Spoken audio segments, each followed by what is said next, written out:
গাজা উপত্যকার দির আল বালা এলাকায় অনুষ্ঠিত হলো অনন্য এক ফুটবল টুর্নামেন্ট। যুদ্ধে হাত পা হারানো অ্যাথলেটরা ক্রাচ ও কৃত্রিম অঙ্গ নিয়ে অংশ নেন এতে। যুদ্ধবিধ্বস্ত মানুষের জীবনে নতুন করে আশা সঞ্চার করছে এই আয়োজন।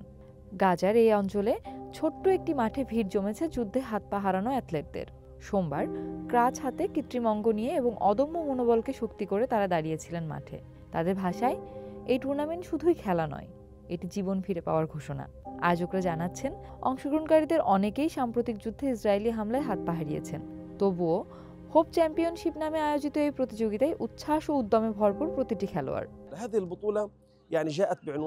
এই প্রতিযোগিতার লক্ষ্য হলো হাত পা হারানো অ্যাথলেটদের আবারও খেলাধুলায় ফিরিয়ে আনা এবং গাজায় ক্রীড়া কর্মকাণ্ডে নতুন করে প্রাণ সঞ্চার করা। সংশ্লিষ্টরা বলছেন, 50 জনের বেশি পুরুষ এমপিওটি ফুটবলার এবং 10 থেকে 15 জন ছেলে মেয়ে এই ইভেন্টে অংশ নিচ্ছে।